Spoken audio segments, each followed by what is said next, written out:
Hi, everybody. Hi, everybody. Welcome to Stay of Welcome Homekins. to Stay of Homekins. I'm Janie. I'm Paul. I'm a comedian. And I'm Janie, and I'm an actress. And together, we are a married couple living in Los Angeles together that have recording equipment. We're a married couple living together. In Los Angeles, we have recording equipment. We make this podcast. And guess what? We are not currently both in Los Angeles right this minute. That's right, Janie. I am on the road with the Comedy Bang Bang podcast. We're doing a live tour. I'm currently in my ancestral homeland of Philadelphia, Pennsylvania.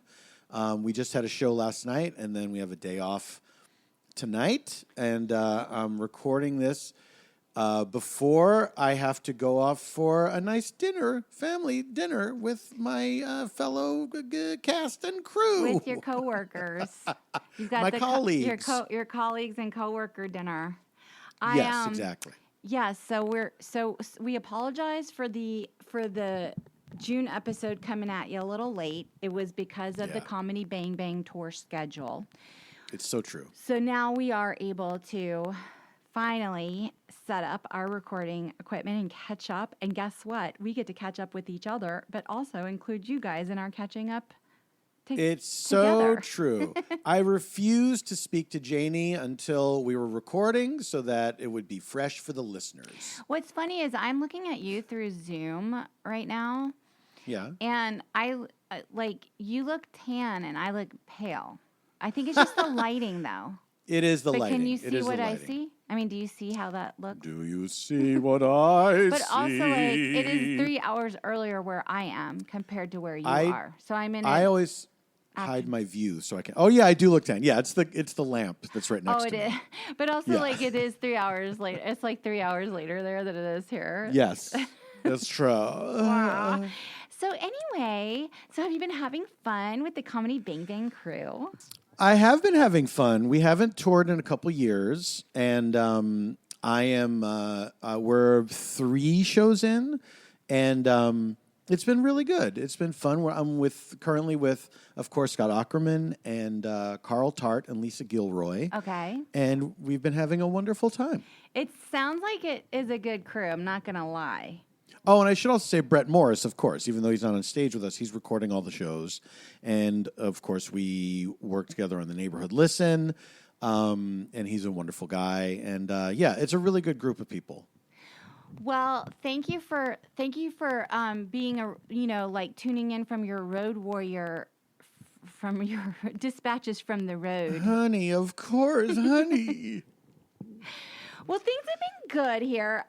So I've decided, this is what I've decided because I'm trying to. Oh, one of your famous decisions. Yeah, because after Hollywood decided that it might entirely implode. Yeah. And so there's been this weird, period where it's been slow and after the strikes last year and everything. So I thought, I'm going to get myself out in the world. Mm-hmm. And I'm going to be sort of confronting the industry in ways that I don't normally do. Now, what does that mean? That means I've become a real panel bitch. And by that, I mean... any panel that is assembling, I will volunteer to go. No, you're going to end up in QAnon. You think so? Wait, are QAnon, they go to panels? I have no idea. You know what? Probably. I bet they have some shit like that. But yeah, for people who don't know, SAG offers a lot of sort of panels that are supposed to kind of help you, give you sort of tools to navigate. I went to one of the SAG ones. I took like Joel, my buddy Joel. We went to one where they were trying to teach us how to be savvy on social media. Mm-hmm. Boy, that was tiring to hear about. Like all social media is. Yeah, you might want to get a little closer to your mic, because you started drifting Oh, sorry. a little bit. You know what? I was holding it like I don't know what at a jaunty angle, like Donahue or something. Like you were waiting for you asked your question and then crossed your arms or something. Yeah, don't Donahue. drift away from that mic because I'm. Everybody, look up Donahue. Yeah, so we went to that social media one. That was annoying. But then so my school that I went and got my master's. I got my master's at SMU in the art school there. They had this networking event. And I was like, oh, yes. I'm going to go to that networking event because the focus of the alum event was like entertainment. So they had assembled a panel of alums that work in entertainment. But there was one member of the panel who was not an alum, but his kid was about to be an alum. And he runs a studio in town. I'm not going to say what studio, and I'm not going to say the guy's name because, number one, I forgot it anyway. But number two, because I'm going to tell you how I did not enjoy him on the panel. I feel like I have now attended enough panels because of my new panel identity. Lifestyle. Yes. Yeah. That I feel like I could ostensibly give good panel. Like if I were to sit absolutely on a panel, because some people don't know how to inspire. You know what I mean? I think that's true. Absolutely. And they don't strike the right tone of like being there to impart their journeys with other people in sort of a helpful way. Okay? Yeah. So the panel had this. So some of the alums were interesting that were there. Like on the panel, there's a woman who runs a nonprofit called Women in Film, which is about getting women in film. Wished that she had been asked more questions. Would have appreciated hearing from her more. And then there was a guy who started his own production company, and he sounded quite smart and interesting. Then there was a pretty funny and entertaining guy who is a screenwriter, and he writes the Planet of the Apes franchise stuff with his wife. Like the new ones, right? Or was he involved in the original ones? It must be the new ones, I would think. Right. Because he graduated in the 70s, and that show was on in the 60s, right? Oh yeah, there was a TV series, but it was a series of movies first. Wait, okay. Like in the 60s? No, I would think in the 70s. I think that came out in the early 70s, if memory serves. The movies. Yes. The movie. Yes. The first dirty, movie. You damn dirty. That one? Yes, and then there were a bunch of sequels. Okay, so I don't know. I think him and his wife are pretty involved. Right. Like, in the stuff. Like, for years now. In the franchise, right. In the franchise. They're like a franchise power couple. And, so let me just... So this is why I was annoyed by the guy who was not an alum. First of all, the event was for alums just of SMU, which I didn't know. I thought it was for alums of the art school at SMU. I see. Which is called Meadows. It's called Meadows. So I thought it was like a Meadows event because it said SMU presents something in the arts. So, and the dean of the Meadows School was speaking at this event. Right. So I was like, oh, this is the school. This is like the art school. So this will be fun to see other alums that went to the art school that live in LA. Right. And they're presenting this panel. Well, I get there and I find out it's basically all SMU alums.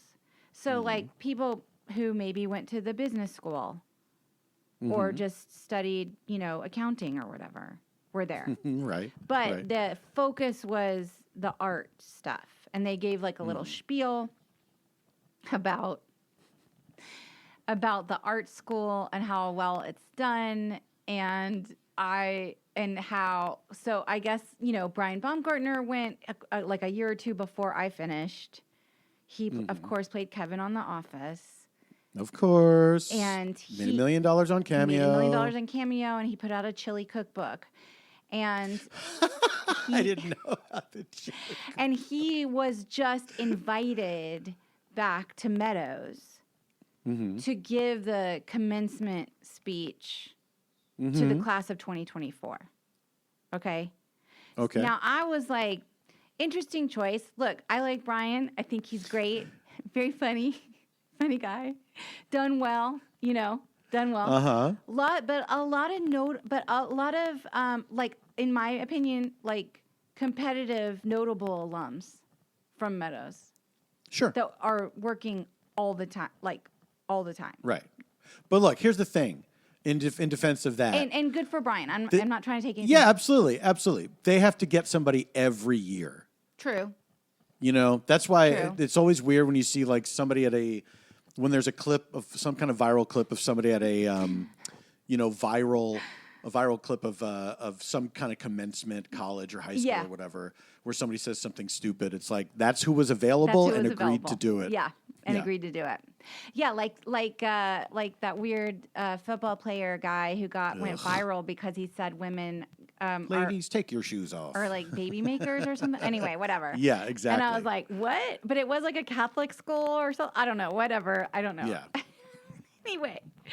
Anyway, they're up there and they're talking about Meadows and all the great stuff going on. And it did make me a little nostalgic for going to school there. And I was like, wow, I was really fortunate because, it was completely paid for. I got my master's on their dime, and I feel very fortunate that I was able to do that. In fact, I just saw that it was just recently announced that the University of Southern California here in LA just now has endowed their master's drama students. Wow. So now they are offering a fully covered program. Wow. So like not all of the master's programs have the coverage to, and I was like, wow, if I could do it all over again, maybe I'd apply at USC, because that would be pretty cool, like to get your master's there, Anyway, I was happy to get my master's at Meadows. I learned a lot. I worked with amazing teachers, the whole thing. Now, because I thought this was like a specifically art school event, I was expecting to kind of walk away like feeling really inspired by the people that they brought up on stage to speak to the alums that live in Los Angeles and work in the entertainment industry. And at the end of the panel, after really, the guy moderating it was like, what made you pick SMU? It was like those kinds of questions. And I was like, really? Like, talk about the woman who works at Women in Film. Like, why don't you ask her what some stats are about how many women work in what needs to be done still, But she barely, whatever. So anyway, the guy who runs a studio, so then they were like turned it over to questions from the audience. Which I always think is weird too. Like, just have like a box at the beginning where people can write stuff in a box and pick some random. Oh, yeah, absolutely. Don't like be like, does anyone have it? And then people raise their hands, and then you have to like, they only pick like 2 people out of 20 people who raise their hands, But there were young people there, and they ended up, they picked this kid, and he was like, I just graduated from the film program. at SMU, and I'm just curious, like, what is your favorite film? I would like to know what everyone's favorite film is. So they're going down the line, and Planet of the Apes says, I guess the Godfather franchises or Liberty Valance. How can I pick just one? Whatever a guy his age would pick. You know what I'm saying? Right. And then the studio head says, my favorite film is whichever one is making me the most money. Ugh, so gross. Now, what? Like, why? What? I just was astonished that somebody said that out loud. Like it was Wall Street and he was, greed is Gordon Gordon Gekko, Gekko, and he was like, greed is good and all this stuff. And I was like, what is this? What planet? Now I get it. Like we have to people like that have to send their kid to that school in order for them to keep the scholarships available and blah, blah, blah, blah, blah. But I was like, it really freaked me out. And I just wonder what you think about something like that. Have you ever heard anyone say anything like that in a public setting to like an audience? I mean, he was trying to kind of be funny, but he wasn't. Yeah. And also, we talked to him for 5 seconds after as we were walking out, and you could tell he didn't want to be speaking with us. No, of course not, because that's not. He couldn't hide it. He couldn't hide it. All right, so tell me what you think. Have you? Yeah, I think I have heard things like that over the years, every once in a while, and it is. It's just so gross to me. It's such a bummer, and I like that's not news. You know what I mean? That's not a new thing to say. It's not helpful to say. There's plenty of people that think that way. We know that a lot of the world thinks that way. And certainly in our industry, in our society, we know that people think that way. So it's not interesting to say anything like that. If that's really what it comes down to for you, that's the only thing you have to offer. Why did you bother showing up? What are you doing there? You're not helping anything. You're not offering anything. Anybody who is interested in that kind of answer is probably not at that seminar, and just stay at home. You know what I mean? Stay at home and stare at all the shit you bought. Yeah, if you're going to be like that, it's like, to me though, if you're not going to have anything inspirational to say, why say something cynical like that? Yeah. But then what was so crazy is the very next day, there was this huge article in the trades about the Blair Witch Project. Which happened to be part of this particular guy's studio that acquired it.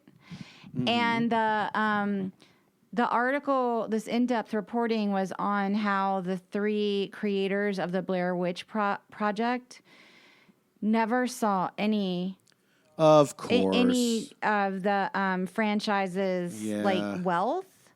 Yeah. And they basically, because they were sort of young and naive in the industry, they didn't have anyone shepherding them or looking out for them in a particular way. But they did have somebody taking advantage of them. They 100% had someone taking advantage of them, and they were basically like, don't let what happened to us happen to you. Mm-hmm. And it was like, well, those people needed to be on the panel. Yeah. Yeah. But anyway, that was so that's me trying to get out there and like rub elbows and meet people in my industry who might be in a position to hire me. And I guess maybe me talking smack about this guy means he'll probably never hire me, but I don't know what to do. I think the odds of him putting all these pieces together is very slim. So I think you're probably in the clear. Yeah, he's probably not a subscriber to Stay of Homekins, but maybe if somebody who knows him that was there and listens to this podcast and then... Please don't snitch. Please don't snitch. If you snitch, maybe, but also maybe he would be sort of like, you know what, that was kind of gross to say to like an audience. Now, that would never happen. That would never happen. Then I saw an older alum there that I hadn't seen in like 10 or 15 years. And I was like, oh my gosh, how are you? So good to see you. Are you acting? What's going on? And then he basically was like, well, I would be acting if I didn't have to take COVID tests or get vaccinated. Oh, yeah. And I was like, oh, okay, well, great. I'm talking to you inside. I'm probably getting COVID from you right now. Yeah. I didn't get COVID. It's so funny. It's like they're not even... They're not even doing that anymore. They're not even doing it anymore. You won. I know. What are you still complaining about? That had just a very strange evening out. It was just a very strange evening out. Yeah. But I don't know. Do you think I should still be like pursuing the panel life? Yeah, why not? You know what I mean? You never know where something useful can come from. And if you have the energy to go to a thing, then do it. You know what I mean? The other thing I kind of learned from that event was that I might have to set up a profile on LinkedIn. What? Yeah. No. Yeah. For show business? Yeah. Yes. For actors? Yes. Who uses it? Well, I don't know. Well, this friend of mine that I saw there who is a younger alum from Meadows, she's phenomenal. I mean, she does everything. She's an actress and a singer and a television writer. And, and she was like, she got staffed on this Shonda Rhimes show last year. And she was basically like, once I started working in the Disney universe, it became helpful and I joined LinkedIn. And then everyone on the panel was like, you can find me on LinkedIn. And I was like, okay. Wow. Well, so I was like, maybe I need to do that. I think I have a way to log in to like see if somebody's still at a company or something, but I just don't have a profile and like, I don't know how to use it. I don't know anything about it. I know people complain about it a lot. Wow. I feel like I never really hear about it except as like a punchline. It's become like a Facebook thing, I think. Like where people talk to one and like there's people, you can post things and stuff, I think. Wow. So I was like, okay, weird. I guess I got to get on LinkedIn and like, and say, really enjoyed you not saying that you only cared about money and don't care about art. I don't know. Maybe I will. God, I don't know. I mean, I guess it doesn't hurt to have a profile on LinkedIn. I don't know. I feel like social media in general has really jumped the shark. Man, you know what? I really don't enjoy it anymore. And one of the things I miss is, Twitter, when it was good, the setup of it was pretty smooth, Yeah. And you could see the people that you wanted to see, and you could have interactions with people that you wanted to have interactions with. And I kind of that's the thing I miss the most is interacting with the people that I regularly interacted with on there. Like a lot of people that I had never met, that I just knew from there. And it was fun. You'd have jokes with them and stuff like that. And I just miss that kind of conversing on there.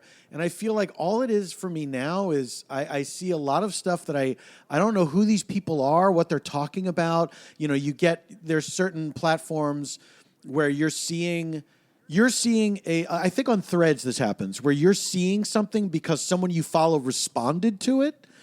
You know what I mean? Mm-hmm. Like that kind of thing. And yeah, I don't know how to find people anymore because I guess Substack in a way has become like, for me, the place to go now that we have our Substack at Weekend Water. If you guys don't subscribe, please subscribe. That's how we kind of talk to people. I threw out a chat last week and I was like, how is everyone? I mean, because I felt like disconnected and people did chime in, but I don't know. I just, this is just like a strange, like, rebound moment of, we're back in ourselves again. Yeah, I guess. Yeah. But I don't know. I mean, technology and we feel more isolated than we've ever felt before. Yeah. I was surprised that I missed that kind of era as much as I do, because I thought I was mainly going to be worried about when I quit Twitter, I thought I was going to be worried mainly about the promotional aspect of it, losing that. But I'm realizing that nothing has replaced that vibe that I enjoyed. It just feels like I'm yelling into the wilderness, and that I just don't. I don't feel connected to it in a way that I used to feel connected to it, which I guess is probably not all bad, you know. I don't think it's bad. I do find myself looking at Instagram more and more frequently than I used to, just to see if anything's happening. And yeah, I know. I will say, I don't think it's bad, but what I think is bad is that there isn't a place. That's what I think, because like if I owned one of these companies, I would start a little niche site where it's algorithm free. Yeah. That's just what I would do, but I don't know. But then I guess they're competing against themselves, because then that would become more popular than the outrage cycle that they've stoked in everybody. Yeah. But but other than that, I just trying to get my business going. You know what I'm saying? I hear you, girl boss. I think I am allowed to say I saw something. I did see something exciting in terms of like, but I don't have any information on it. It was announced in the trades. I used to work on an animated show called Regular Show. Yes. And I saw that they announced that they're working on some kind of reboot of it or bringing it back. And so I've been trying to get some information about it, because I hope it comes back. And I didn't even have to go to a panel, but I did have to open a website to see.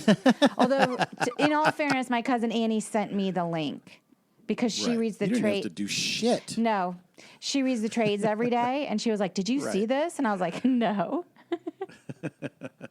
I hope they bring you back. I'm just gonna I hope so too. For people who are somewhat familiar with Regular Show, Janie played Margaret on that show. And what were you, like a cardinal or right? I was a pretty cute cardinal that worked in a coffee shop. Yeah. That the main character, Mordecai, a blue jay, had a crush on. Yes. But he had sort of a complicated love life as the series went on. So, you know. So I kind of, ended up going to college, I think, was how my character. Oh, you were written out?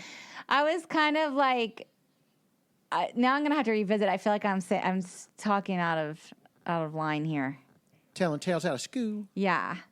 Yeah. But I think my character wanted to study broadcasting or something. I didn't know that. That's interesting. Yeah. Gosh, I better dig back into the worlds in case they do achieve bringing it back. Refresh yourself on the canon. Yeah. I got to refresh myself on the canon. But, that's it. That's LA for you. That's LA for you. Well, I miss you. I wish that I miss you was. So much. I wish I could be two places at the same time. You know what I mean? I know. I can't wait till you're having fun. You are having fun. I mean, I want you to be having fun. Yeah. No, I'm having a nice time. I want you to be having fun. It's honestly, it's so great to be doing live shows again, and in addition to these shows, to be doing my VARIETOPIA shows and all that, and that people are showing up to both. And I was really kind of worried about that, because I thought, oh man, once the Bang Bang tour goes on sale, that's the end of my ticket sales. But that was not the case, and people really came out. And then there's a lot of people, we're doing these meet and greets after the show. For Comedy Bang Bang? And a lot of people saying to me, after Comedy Bang Bang, and a lot of people coming up and saying, hey, we saw you in VARIETOPIA earlier this year, and that made me really happy. I'm really grateful to all the fans that have come out and supported both things, and I know that it's tickets are they're a luxury, and the fact that some people are able to do it, but some people kind of scrimped and saved and did it. I'm grateful for everybody who shows up. So that's been really nice. It is nice to meet people and chat with them and hear their stories and stuff like that. It's been really, that is a very special thing for sure. And people have been sort of chiming in on the Weekend Water Substack here and there that they checked you out in VARIETOPIA. Oh, nice. so, That's very nice. And I did just send out a little missive because since this was late, that you have one coming up on July 14th at Lodge Room in Los Angeles. In Los yes. Angeles. That's correct. So hopefully people but if you don't have to be in Los Angeles to see it. No, we're also going to be live streaming it. So there's live stream so tickets. So don't you worry. And this is a completely different show than we're doing on the road. So yeah, because you wouldn't live stream the one that is on the road. We wouldn't live stream the one that's on the road. But wait, so talking of the fans and how nice they are, I do want to tell a story about somebody who was not quite that way. So last night, the backstage thing is always tricky because. It's one thing when I'm doing my show because after I'm done with VARIETOPIA, it's over. There's a lot involved in that show, and I'm kind of done after it's over, and so I don't do any. Well, and plus you guys have to load out instruments and stuff like that, so it's not even. That's also a big. It's part not of just it. We like all have you're to leaving. Pack up our shit. Like there's actual. Because with Bang Bang, there's no like Brett has a laptop. Everything else stays where it is. And we don't have costumes or anything like that, so we're done. So we can use that time to have a meet and greet and everything. But with VARIETOPIA, that's it. We have to be out of the space and we have to get all our shit together. So last night, I do when I have friends in the audience, I give them, I provide them backstage passes through the venue, and that can be confusing sometimes because every place has its own way of doing that sort of thing, and we never really know what it is. We never find out until, I get a text from my friend saying, they say I can't go back there. Right. So last night I got one of those texts from my friend John who said, yeah, they're kind of kicking us out. So I went out, back onto the stage, and there were people that were waiting who had purchased the meet and greet pass, waiting for that to start, and so there were people in the theater as well. So I saw my friends, and they came to the foot of the stage, and I was chatting with them a little bit, trying to figure out what to do. And then a guy wandered up, and he had a drink in his hand, and he started talking to me, and I realized, oh, he's not with my friends. He's not one of their friends. He's just a guy. And I said, he said, I'm a big fan. And I said, oh, thank you very much. Appreciate that. And then I started talking to my friends, and he was just kind of hanging there to the point where, I'm showing them a picture of my friend's new baby, and then he's also looking at it. Oh. And, it's awkward, but whatever. But then he turned around and he held his camera up, and he was trying to do like an over-the-shoulder kind of selfie. And I just held my hand up, and I was like, no, man, come on. And he's like, you don't have to be, in it. And I was like, well, clearly that's what you're trying to do. And I'm trying to communicate to you. I'm talking to my friends here, and this is not a moment that I want captured, but I think he was kind of drunk, maybe high. But that kind of stuff is kind of a drag because look, I'm not even really famous. You know what I mean? And it's got to be 1,000 times worse for actual famous people. But it's tough when somebody doesn't kind of they don't pick up on a social cue, and you have to spell it out because you feel like a jerk, but it's like, have some common sense. I mean, this is not a fan greeting moment here. You know what I mean? This is like me talking about, it's also not fair to the people who have purchased an interaction, which that sounds very gross, but that is the way it has worked out, because there's so many, we're playing to big houses with these Bang Bang shows, and it's just impossible to do a meet and greet with everybody. We'd be there forever, and it sucks to put a price tag on it, but I don't know. It's Scott's call how he wants to do this. There's no perfect way of doing it when you're dealing with a crowd the size of the crowds that we're getting, and it kind of sucks in that way. I mean, I'm grateful to be meeting people, and it really stinks that the way that it's happening is through them having spent money, but that said, that is the way it is, and I don't know what else to do about it. But if you catch me on the street and we say hello, that's one thing. Like I was wandering around the neighborhood with my friends after the meet and greet was over.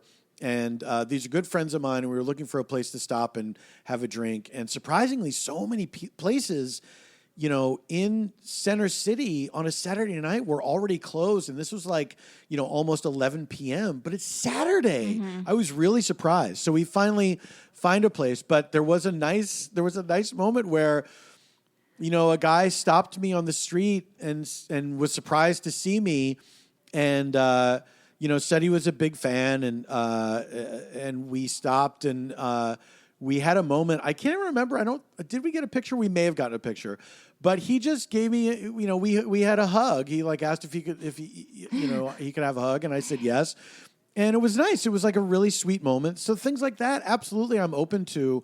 But it was that thing last night just felt really. It felt weirdly invasive in a public space. You know what I mean? Because there's moments where we can be absolutely out in the public sphere and it feels like a one-on-one moment that's really special. And this thing last night just felt like, hey, pick up on, read the room, read what's going on here. Like my friend is talking to me.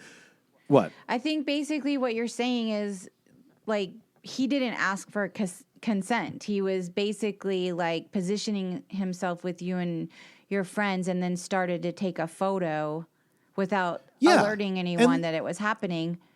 And it was a tricky situation because we're still in the theater, so I understand the inclination, of course, but it is, but very quickly you can appreciate what's going on here. I think it's just like it is courteous to ask consent to pose for a photo with someone. That is without a doubt.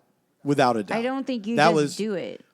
That kind of thing is absolutely out of bounds. And I have taken like secret photos before for my friends where I'm like when we saw James Kennedy. That's right. We saw him at the mall and took a picture and sent to our friends. And I was like, oh my God, that is James Kennedy. But it was like, it didn't disrupt or interrupt anything he was doing. It was essentially a screen grab from CCTV or something. CCTV? It was like, we go out and we're being photographed all the time by CCTV. But if you're doing a selfie with somebody, I think you can say, would you mind, or how would you feel if we took how would you feel if I got a photo with you? No, you just ask, like, is it okay to take a picture? You know what I mean? Can we take a picture? It's just that simple. People do it all the time. Let me ask you this, because I'm trying to get a read on what happened since I wasn't there. Yeah. Okay. Had he said to you, hey, would it be okay if I get a quick picture? Well, I think in that instance, I would have had to say, no, I can't do that here because these people paid for that. And also I'm talking with my friends. People who paid for the There were people sitting in the seats, the VIP package, whatever. Oh, I see. Were waiting for the meet and greet. So they had them stay in the theater until it was time for that. This guy did not seem connected with that at all. Right? So if he just seemed... So he tried to take this picture. I don't know. I didn't see him in the line later, so I don't think he was. So he was like the situation was either take the picture with him in front of the people who paid for a meet and greet picture. Yes, exactly. Or not. Or I see. What I would have sort said of awkward in terms of like. Well, it was already awkward. Yeah. And I would have had to say, I would have been forced to say, hey, you know what? I can't do that because these people paid money. And also, I'm trying to talk with my friends right now. But right, you're saying there were two things happening at once. There were two things that should have prevented him from doing this. 3 if you count not asking. Okay, we should take a break. Yes, we'll take a break. We'll be right back after no messages. All right, we're back. Thanks for... Welcome back. Well, it is very tricky, like, being out in the universe these days and interacting with people. Yeah. Like, that's the thing that I've been finding it weird, is that when I ran into someone I hadn't seen in 15 years and they said, "Oh, I can't do acting anymore because I can't get vaccinated or whatever." Yeah. I was like, Yeah. okay, well, I didn't bring it up. I mean, I didn't bring up anything about viruses or a pandemic. Like, it was just like very much just like brought up, like, you know. But what can I say? Like, you don't know, like,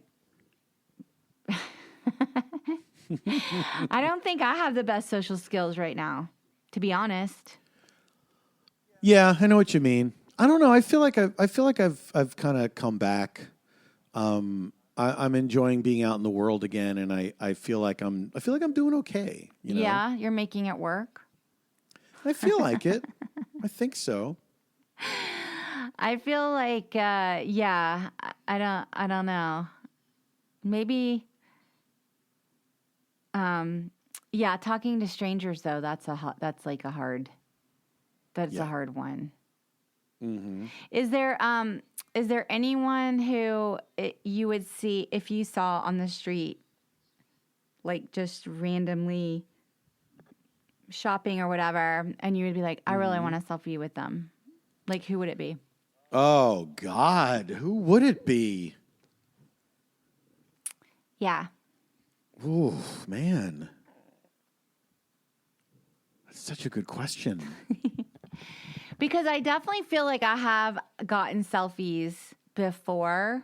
Like, for example, like me and my friend Cynthia, we saw Angeline, who is a local celeb, out in the wild. right. Now, you have to pay. She charges for selfies. Yes, that's correct. Okay? That's correct. But Cynthia had like a crisp $20 bill ready to roll. And she was like, yeah, we're going to get this selfie with her. Yeah. So we did it, you know, because also it's like, you go, girl. Like she's just become like a local kind of celebrity in terms of being a personality, like a Hollywood personality. Yeah, and it was sort of absolutely. like, yeah, why not? We're paying you to be part of, you know, atmosphere here. Yeah. Like to absolutely. give the city color, to give it flavor, you know? And so we did that. Like that was fun, but we were together, so it was easy.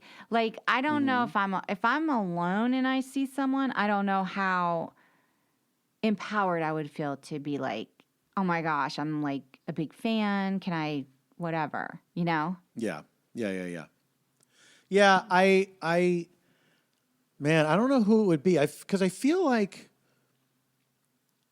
I don't know that that's my instinct when if I were to see somebody out in the street. If I were at an event, you know, like we got that picture taken with Carol Burnett, like that was a different thing because, you know, it's like, oh, this feels like a place where that sort of question is allowed. And it's not like I'm bothering someone as they're just being themselves, you know, running errands or whatever. Also, someone facilitated that for us, so we didn't have to Yes, ask. exactly. True. But if I think I would be too intimidated if I saw somebody that I really loved out and about to go up to them. I just thought of if I were alone and I saw this person out in the wild, I just thought of who I would feel totally fine to be like, hey, I'm your fan. Can I get a quick picture? Right. Unless you're on a hurry. Jelly Roll. Sure. I would totally ask Jelly Roll. I feel like he's kind of like putting it out there. Oh, yeah. I could imagine him being one of those guys that's completely open no matter where he is. Yeah, sure. Come take a picture. You know, I can see that 100%. But also, like, the poor guy, he can't go anywhere incognito. Yeah, that's true. Like, there's no way.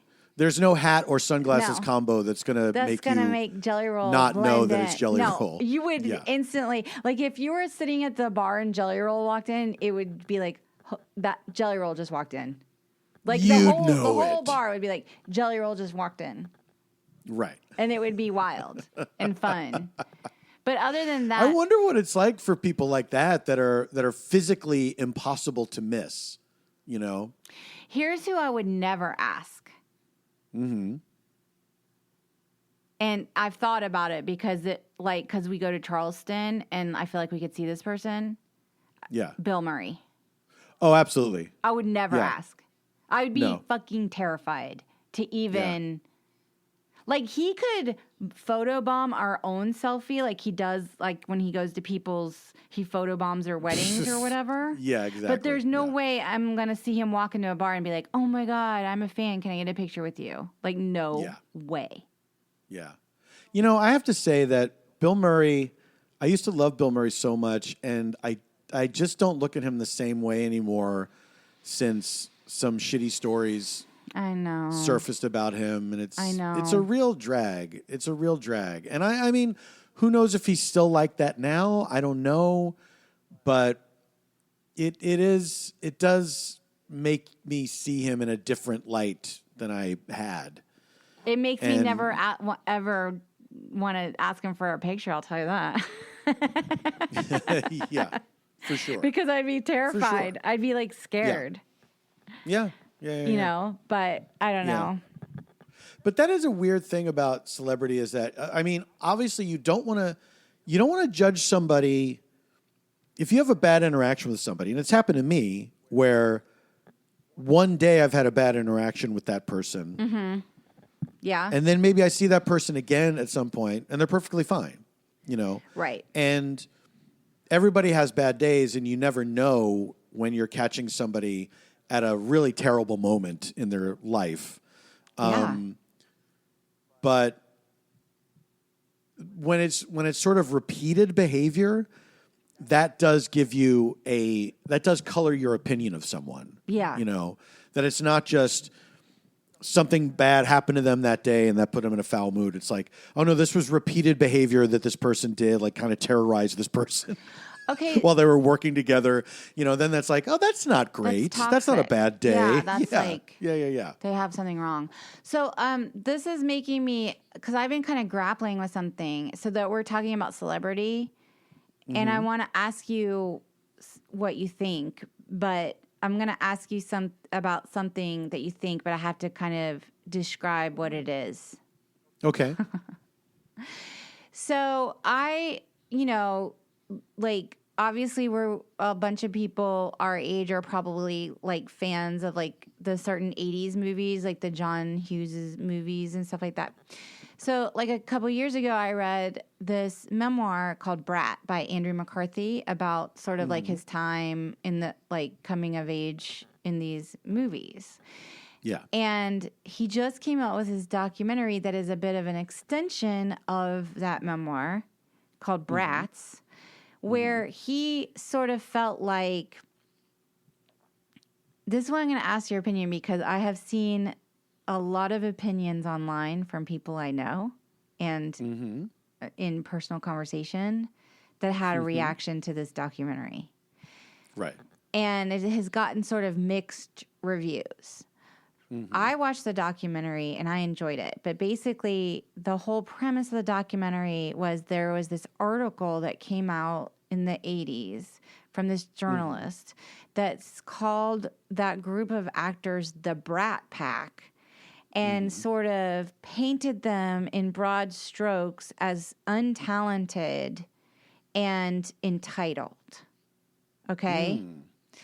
And this Brat Pack label had negative impact on his self-esteem and how he saw himself in the industry, and that he feels like the group of actors that he was coming up with, they all kind of avoided one another because they didn't want to be associated with this negative connotation.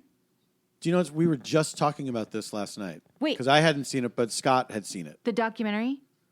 Yes. Oh, okay, yeah. It just came out on Hulu. Did he read the book too? Oh, no, I'm sorry. It was not Scott. It was my friend Frank. Oh, okay, Frank watched it. Yes, and he was talking about the exact thing that you're talking about right now. About Which is the idea premise of the documentary. Yes, that the label hurt them, that they stopped spending time with each other because they were sick of it, and they all considered themselves, serious actors, and they didn't want to get pigeonholed as these sort of vapid party, brats. pretty people. Yeah. Yeah. Yeah. Now, arguably, you could say it really didn't hurt them because they all went on to do okay. Yeah. But for whatever reason, Andrew McCarthy personally feels like he internalized it and it impacted his self-esteem. So now that he's in middle age, he decided that he was going to go on this journey to see if everyone else felt the same way or if he was the only one that felt that way. So he's like reaching out to these other actors that he should have stayed in touch or maybe become friends with at the time, but he hadn't talked to in like 30 years. Wow. And some of them didn't want to talk to him for the documentary. Okay. Yeah. And then I think it was like Judd Nelson and who Molly else? Ringwald. Molly Ringwald, right. Yeah. And so he went on these like sort of informal interviews, a very informal documentary. And it's sort of like, I thought the documentary was interesting and I enjoyed it because I looked at it as, this is how I looked at it, and maybe I'm wrong, was this sort of treatise on middle age and nostalgia and kind of putting the pieces of the puzzle of your life together. And I found it sweet, kind of. And then I started talking to other people, and I should disclose that I actually know one of the people that's a talking head in the movie, Michael Oates Palmer, MOP. He's like a television writer, and he was interviewed about the culture at the time or whatever. So I loved seeing him in it. I just enjoyed the whole journey. But then I found out from like other people and other actors that I'm friends with that they were like, it was so whiny and pathetic and entitled for him, like, get the fuck over it. And I thought, and I really was like taken aback by these reactions to the film because it felt innocent enough to me and kind of a casual enough. I mean, the documentary is only like 90 minutes long. Right. And it kind of like had an optimistic tone by the end of it. So I just was curious, like, how you feel about that. Like, are white men now, like, not allowed to voice any uncertainty? No, I'm serious. I know. That's a funny way to phrase it. I feel like there was this backlash about it because he was a white man that was saying, like, I felt really bad about this. Right. And I feel like we in society right now are kind of like, oh no, you're not allowed. You're just not allowed. I think here's what I think is going on here. Okay, tell me what you think. And I'm curious, like, if you got any insight on what maybe Frank or other people who've been talking about this.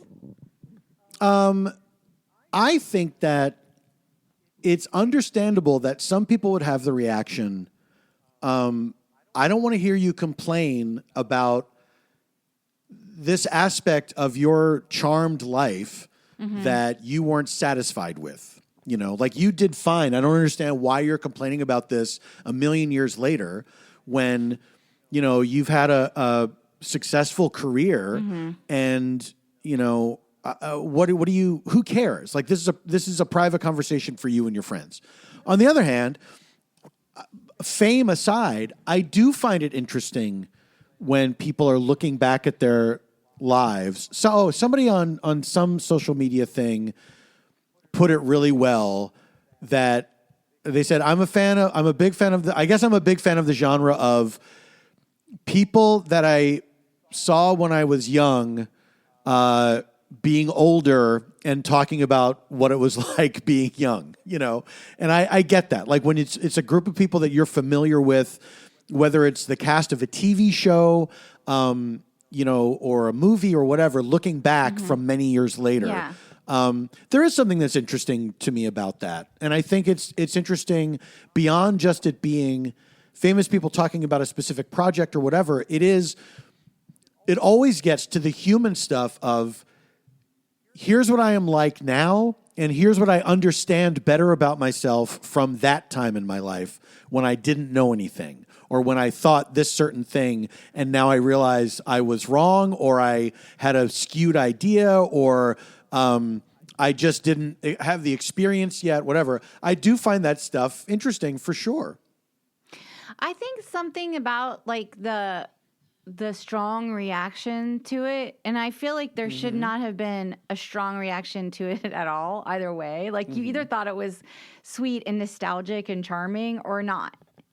But to be like, how dare you? Like, who the fuck cares? Like, to me, that feels so outsized in a funny way. But I think, like, to me, like, what personally has rattled me about people having that reaction is that he clearly has a sensitive personality. Yeah. Where this thing bothered him probably a little too long and too deeply, and he didn't have the tool set or the skill set to sort of navigate feeling bothered by it, and he internalized it in some way. And I feel like society right now, and maybe it's an American thing or something, they don't like value someone feeling sensitive about something. Well, I think there's a lot that's true about that for sure, and I think that's something that we certainly struggle with in this country is the idea of feelings, and especially men having feelings. And, I think there's a lot of people that are still uncomfortable with somebody freely expressing their feelings, their vulnerability. And that's too bad. That's really a shame. I think that then you get into people's discomfort with things like therapy and stuff like that. Any kind of admission that I'm not doing well, and I'm struggling in an emotional way, and I'm seeking help to fix that, to make it better. There's a lot of most people are still really uncomfortable with that. I think we've come a long way for sure, which is nice. But it's a shame that there's still for a lot of people, there's still a stigma about it. I just feel like we should let men feel like hurt by things. Like if it bothered him and he's trying to come to a better answer or framing about it, I don't know, like that felt like something that I thought would be more celebrated than it was. Yeah. And maybe people just didn't like the edit of the movie or something. Yeah, maybe. Yeah. But I just thought it was, I don't know. I don't know. Like, what's wrong? I don't know. Whatever. It really freaked me out that people had such a strong negative reaction to it. Yeah. Yeah. I don't know. Like, let's let men feel feelings. Yeah. Maybe you should get over yourself. Well, that's the thing is, like, there is a weird hypocrisy of, like, how dare you feel your feelings when someone is clearly feeling their own feelings saying that. Exactly. Do you know what I mean? Exactly. I think it's less hypocrisy and more projection. Oh, just like a rejection of a man's feelings. No, projection. Oh, so projection, you're saying, projection. I don't want to express my feelings in that way, and I don't want anybody else to either because it makes me uncomfortable. I'll never look back at my past and see where I was frail in certain situations. The only thing I didn't like about the documentary, and I hope you watch it sometime, is I think I will. Well, then I guess maybe I shouldn't say, but I had opinions about when he interviewed the journalist. Oh, okay. Because I imagine he took them to task, right? Who, the journalist or Andrew McCarthy? Andrew McCarthy took the journalist to task. No, he doesn't seem to take anyone to task. He's kind of like a gentle, hands-off kind of person. Right. Okay. He was more well, just he was more just seeking, I thought. Right. Okay. I'm interested in seeing what that is then. But the journalist, I thought, had a very kind of like, I don't know. I feel like I'm spoiling it now because I said I had opinions You about it. haven't said anything concrete. Yeah, I'm interested in watching it. I just felt like it wasn't the kind of response that was a very mature response. Mm-hmm. Like it was. Well, you've intrigued me. I was like, okay. I mean, is there not? Are we not like? Let's just like zoom out and talk about how we talk about things, like, and how we objectify.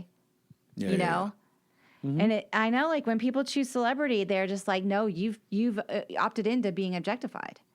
Mm-hmm. Black and white, no middle ground. Then we get Britney Spears. Okay, so I don't know, I don't know. It is that balance is very it's very tricky, and especially now because I've been doing this a really long time, and when I started, the idea of fame was very different than it is now. I mean, it's not the concept of fame, but the what went along with fame.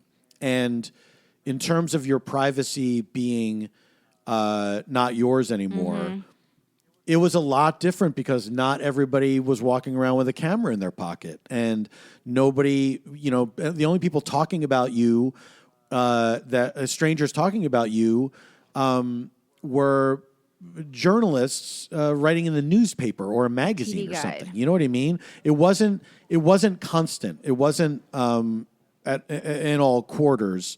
And what you had to contend with was not as pervasive as it is now. But you know what's funny? It always makes me think of, do you remember like years and years ago, George Michael said something about privacy and being annoyed by journalists and stuff like that, and photographers and everything. And then Frank Sinatra put this op-ed in like the New York Times or something like that. That was essentially like, hey, George, you better chill. You better relax. Cool it, baby, because this is fame and this is what you signed up for and blah, blah, blah. There are two things that are amazing about that. Number one, George Michael was a gay man who just wanted to be fucking left alone, and people stopped asking him about his sexuality and following him around and saying like, we found George Michael in the bushes with a man and all this shit. He was like, fuck off, So that's something that Frank Sinatra never had to contend with. No. Number two, Frank Sinatra punched photographers and journalists like routinely. He routinely was like constantly yelling at people who were trying to take pictures of him. Yes, he was a fucking asshole. He was one of the biggest assholes there was. And so for him to lecture anybody about, how they should be grateful for their fame, it's just like, fuck off. Also, why don't you be a mentor? Why instead of trolling somebody? Yeah. But he was he just wanted relevancy of his own. That's the only reason for publishing something like that. He wanted to be. He thought he had the right, as a famous person emeritus, that he was always going to be famous, and he's been through it, and he's an elder statesman now, and all that shit. That kind of thing with celebrities when they become. It happened with Bill Cosby too. Oh yeah, where he became a like this scold who was telling young black men how to live. Seinfeld. Oh, he's fully there now. He's fully there now. As a cranky old, old man telling you how it is and all that shit. There's nothing worse. Why do people like that? And I know you. I probably have to let you go here in a minute. But I don't understand why it feels fulfilling to them to come out and just be contrarian. Because they don't like the way things are changing around them. I know, but and they nobody need likes to that. say, but hold on a second. All hate it. Nobody likes it. But they need to say you are wrong so that they can feel secure in the way that they are. Because they don't want to change. They don't think they should have to change. They don't want to examine their own behavior and their own, prejudices and thoughts and whatever that may be outdated. They don't want to feel like time is moving on without them. So they say time is wrong. I mean, okay, fine, but Yeah. They're not right to do it, but that's the psychology that's at work there. Is like, no, don't make me change. You should stop. You should stop where I am. I think that we can all relate to change being challenging. That's what I don't. Of course. You know, like Yeah. you need to like and be able to admit like, hey, this change is scary. You know, Yeah. it is a little scary that everyone carries a gun now. It is a little scary that like no one's in therapy. It is a little scary, you know. I don't know. I mean, Yeah. This country is Anyway. terrifying, and the last thing you should be doing is saying people are too woke these days, because that's not what's getting people killed. Nobody's shooting up a shopping center because they weren't the right pronouns were used. You know, like the whole like Judge Alito tapes where he's basically like one side or another is going to win, and there's no way to ever come to compromise. And it's like, how can you be in a position of leadership where you're a completely cynical human being, where you absolutely cannot see a path forward to living together in harmony and peace? I mean, I guess the only way to do that is if you're a complete piece of shit. All right. Well, I should go. Oh, okay. I'm sorry, everybody. If you want to shut it down, bring up. If you want to shut things down, Paul, just bring up Judge Alito. You admitted that you had to let me go. Don't act like I said that out of nowhere. All right, honey, I love you so much, and I miss you. And his wife. I do love his wife. Bitch wife. Did you hear me say that I miss you and I love you? I know I was talking about. Yeah, I know what you were talking about. I love you too. I miss you and I love you, and I'm sorry to our fans and listeners and subscribers that our podcast was late. As you know, there was no ad you had to sit through, at least, because we, I guess, don't sell them anymore. I don't know. We lost that whole team that did that for us. However, we will continue to put out a free monthly stay of Homekins, and you can always access all of our exciting bonus paywall content by subscribing to Weekend Water at Substack. Weekendwater.substack.com. We have an entire season of Vanderpump Rules, season 11. That's right. That we've reacted to every episode. We also have movie watch-alongs, and we will have more stuff coming down the road. We are brainstorming as we speak on our next news in that regard. And soon we'll be reunited, and we'll be recording in the regular way, and everything's going to be great. So thank you for listening. Thank you for listening. And come out to see us on the road. Comedy Bang Bang. Go to cbbworld.com and see all the tour stops there. Because I think a lot of them, there's still plenty of tickets left. And these are really fun shows. It's me and Scott and different people coming in and out as the tour goes on. It's a lot of fun. So, all right. Until then, stay safe. Stay sane. And stay strong.